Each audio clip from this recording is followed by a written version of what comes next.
Welcome to the Explainer. Today we're going to decode the fascinating writing system of the Pashto language. And believe me, this script tells an amazing story, one of identity, innovation, and even a few big grammatical surprises. So let me ask you this. What if you tried to write your own language, but the alphabet you had just didn't have the right tools for the job? I mean, it's missing letters for sounds you make every single day. Well, that was the exact problem Pashto speakers were up against. And their solution? It's an absolute masterclass in linguistic innovation. All right, so first things first, let's meet the language itself. Pashto is an Eastern Iranian language, and it's spoken by millions of Pashtun people, mostly in Afghanistan and in the Khyber Pakhtunkhwa province of Pakistan. We're talking about a language with really deep historical roots and an incredibly vibrant poetic tradition. Okay, so when you first glance at Pashto script, you might think, hey, I've seen something like this before. And you'd be right. It looks a lot like Arabic or Persian writing. It goes from right to left, uses a lot of the same base letters, but that's kind of where the similarities stop. You see, Pashto has all these sounds that Arabic and Persian just don't have, and that's where the real story begins. So what do you do? How do you write a sound when there's no letter for it? Well, you can't just ignore it, right? You've got to invent a letter. And that's exactly what Pashto speakers did with some pretty remarkable creativity. Their solution was just so elegant. Instead of totally reinventing the wheel, they just tweaked the existing letters. Think of it like a clever hack. For these sounds here, they took the regular letters for T, D, and R and just added this tiny little circle underneath called a ponduk.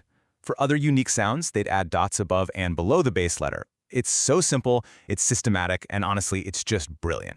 And those letters with that little circle, the ponduk, well, they stand for something linguists call retroflex consonants. You hear these sounds a lot in South Asian languages, but you won't find them in Arabic or Persian. Try it yourself. Say a normal T. Now try to say it with the tip of your tongue curled back, touching the roof of your mouth. It's a totally different sound, and that subtle difference was absolutely crucial for Pashtun to capture in writing. And believe it or not, this phonetic richness goes even deeper. Just take the Y sound. In English, we have one letter for that, right? Y. That's it. Well, Pashto has 5 distinct letters that are all related to Y, and each one does something different. It might signal a specific vowel sound, or a gender marker, or even a verb ending. It's an incredibly precise system. But, okay, the story of adaptation doesn't just stop there. It's not over. Even with all these cool innovations, it turns out there isn't one single universally accepted way to write Pashto. Nope. There's actually a major linguistic divide, and it runs right along the border between Afghanistan and Pakistan. Here, look at this. This is a perfect example. We've got the word for man. Now just look at that final letter. See how they're different? In the Peshawar standard, which is used in Pakistan, it's written one way, but in the Afghan standard, it's written another way.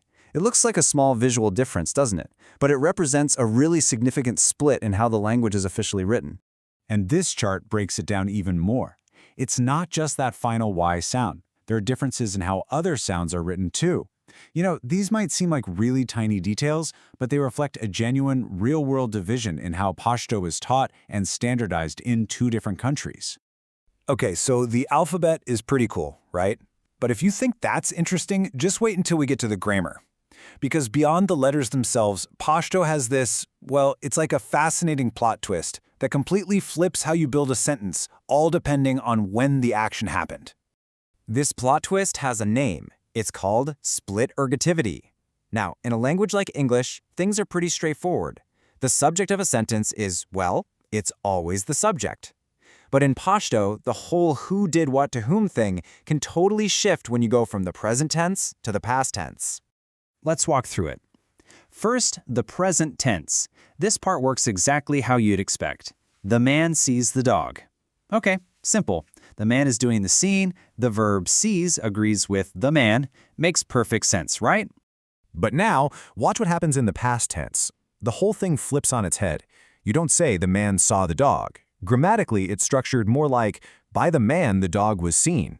All of a sudden, the verb agrees with the object, the dog, not the subject who actually did the action. The man kind of becomes a secondary character, and the dog takes grammatical center stage.